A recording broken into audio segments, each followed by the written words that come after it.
je dois vous remettre ça, Guy. Ah oui, oui, je vais le frapper. Je vais le frapper parce que ils ont sauté. Ma chi pezza. Il manque qui? Chi pezza scema. On la sort. Jacques Thiers était dans le public il y a quelques minutes, et Pertudo. Et avant de partir, il a dit je suis émerveillé par le travail qui est fait par Guy Cimino en particulier. Chaque fois, se renouveler, chaque fois la surprise et l'étonnement.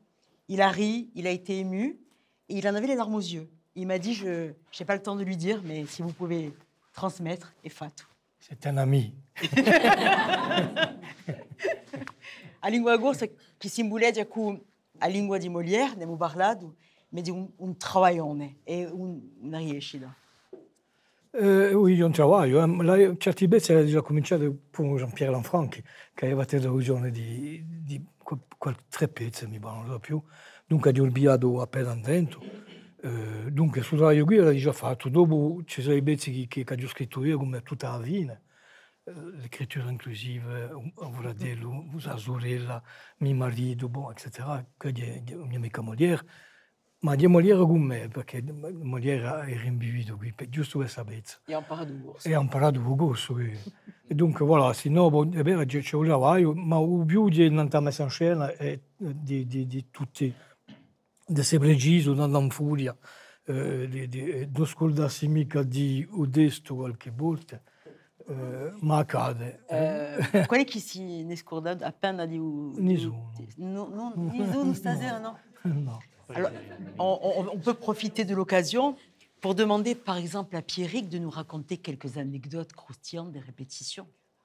Il paraît qu'il y a eu des moments... Il y a eu des moments, d'anthologie. oui, très particuliers. Ben, en fait, il faudrait filmer les répétitions, souvent. Ben, un exemple qui me vient, mais qui me vient vraiment comme ça, on n'en a pas du tout parlé avant. Hein. Vous avez vu que Jean-Pierre a une cape, une espèce de petite cape genre vénitienne. Et pendant les répétitions, il en avait une pendant que celle-ci était en fabrication. Il en avait une de remplacement. Et au lieu de la mettre au niveau des épaules, il la portait comme une espèce de serviette de plage montée. Et ça faisait un bavoir. Corinne aussi, elle a eu un problème aussi, non, il n'y a pas longtemps. Alors, Corinne, c'est le corset. C'est-à-dire qu'elle avait mis le corset à l'envers et ça donnait un effet de poire. Et de temps en temps, des petits problèmes de sortie, de texte. Jean-Pierre voulait s'embrasser lui-même. Ou...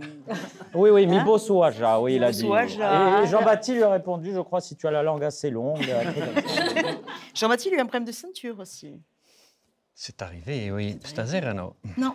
Le problème... Non, il s'est passé derrière le problème. Ah. Non, parce que je dois rentrer la chemise dans le pantalon et je ne l'avais pas rentrée. Donc, a girare mi jagui a Gintana. Bon, on est non. Miso a Corse. Jean-Pierre Lanfranchi et Biba Molière. Oui, c'est une question. Jean-Pierre qui a bien sûr travaillé sur Molière aussi. Oui. On va lui demander son avis sur Molière et sur le travail de ses comédiens et de Guy aussi. Mais déjà, comme disait Guy, quand j'ai fait les Molières, sur 4 pièces, il en a travaillé 3. Et donc, avec sa verve habituelle, avec son dynamisme, son énergie d'écriture. Et là, le travail qu'ils ont fait, c'est assez... D'abord, pour le public, il faut vraiment qu'il ait une connaissance terrible de Molière. Parce que vous passez d'une chose à l'autre. J'ai compté au moins 5 ou 6 pièces. Il y avait même Don Juan, à un moment donné. C'était un voyage dans Molière. Donc, pour ceux qui ne connaissent pas, ils se sont certainement amusés avec tout ce que vous avez fait, parce que l'énergie que vous donnez et le plaisir que vous avez à faire et toutes les gags qu'il y a, et bien sûr, ces histoires d'écriture inclusive qui ne sont que les bulles de champagne de ce qui sort de la tête de Guy.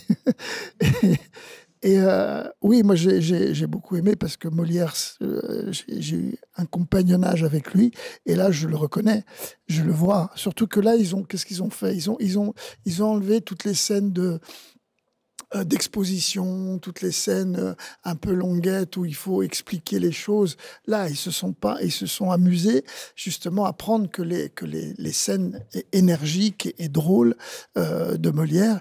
Et nous on disait bio à Molière, et là, qui dit Ave stai Molière. Il y a un ami anche. Dans le public, il y a aussi des élèves. Des ateliers, oui. Des ateliers ici. On Oui. pourrait leur demander un peu ce qu'ils ont passé de leurs profs. Je ne pense pas. Ils pensent pas. Qu'est-ce qui fait partie Est-ce que vous en reconnaissez là, Pierrick On en parle Là, Je veux pas faites passer balancer, le mais il y en a micro beaucoup pour par avoir un peu la vie. Ben d'accord, je voudrais vous remercier d'abord parce que vous avez été super. Moi, je trouvais ça super le travail qui s'est fait et tout. Et j'ai vraiment senti Molière là. C'était Molière là. On aurait dit que Molière il allait venir là bientôt là. Il est là. Ben oui, il doit nous écouter certainement. Hein. Oui, tout ça. Voilà. En tous les cas, moi voilà, en tout cas, c'était très bien tous. Hein. Moi, je vous ai trouvé super. C'est bien Molière. Et puis, moi, je dirais comme ça, quand on joue Molière, on peut tout jouer après. Je dis ça, voilà. Voilà. Une autre remarque. Faites passer le micro. Allez-y. derrière, N'hésitez pas. derrière. Derrière. C'est moi, bravo, bonsoir. C'était impressionnant de synchronicité et de rythme. Moi, c'est ça qui m'a frappé. Je veux une question à vous tous, peut-être, savoir si, notamment pendant les répétitions aussi, et même après en jouant vraiment la scène, est-ce qu'il y a des moments où, en particulier, où vous avez dû vous mordre la langue pour pas craquer de rire? Parce que ne serait-ce que sur la façon de crier, à chaque fois, c'était tellement... je me suis dit, mais comment ils font pour pas craquer? Je sais que c'est le travail, etc. Mais est-ce que dans les répétitions, il y a eu au moment de la pièce un moment où Oui. tout le monde riait, tout le monde Quand, craquait? Sébastien. quand Pierrick, on cherchait un accent pour faire le fameux accent allemand. Alors il a essayé du sénégalais, il a essayé du japonais. On a tout essayé. Et puis à un moment donné, il nous a sorti un allemand parfait. Et là, on a rigolé. C'est ça. Lisandre, il paraît que c'est la pièce sur laquelle vous avez le plus ri en coulisses. Vous avez... Ah bon? Ah oui, on m'a dit ça, moi. Moi, je ne ris jamais. C'est Rennes. Oui, ben, ouais. En répétition, on ne se retient pas de rire en général. Parce que, en fait, la majorité des choses que vous voyez qui ont l'air préparées, c'est juste qu'on a fait des conneries pendant les répétitions. On s'est marré, on s'est dit on va le garder, ça marche bien. Et voilà, ça se construit comme ça. C'est pas parce qu'on est des bons comédiens, c'est parce qu'on se plante bien. Voilà. Moi, encore aujourd'hui, ça me fait rire. Hein.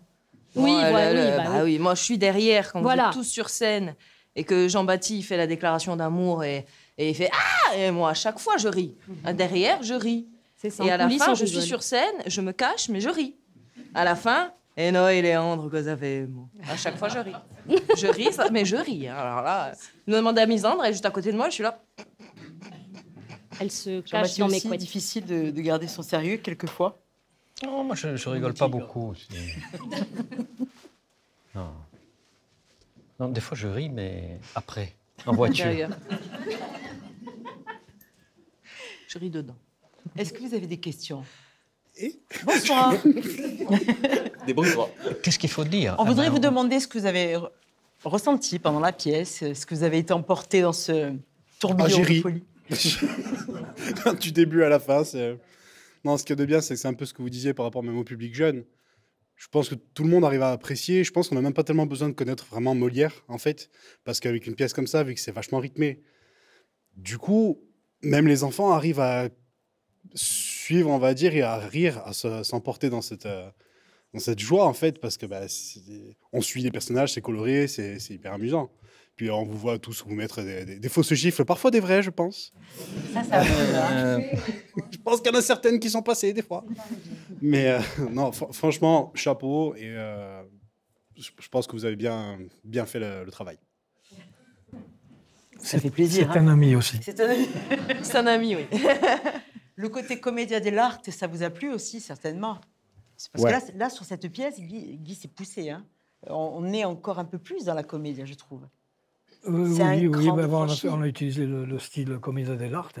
C'est pas tout à fait de comédia dell'arte, puisque c'est plus masqué, etc. Mais c'est le style un petit peu dessin animé aussi, Tex Avery, bon, Il y a des super-héros qui arrivent des comme ça. Des super-héros qui débarquent, oui. Et l'autre là-bas qui ne sait pas que Zorro c'est de la Vega, n'importe quoi. Enfin, bon, voilà quoi. Pierrick, comment on pourrait clôturer ce moment d'échange, de convivialité, remercier notre public, mais dit par le professeur? Qu'est-ce que ça pourrait donner? C'était pas préparé. Hein. L'accent allemand. Ah, avec l'accent allemand. J'imagine, non? Bien sûr. Allons, manger. Et boire.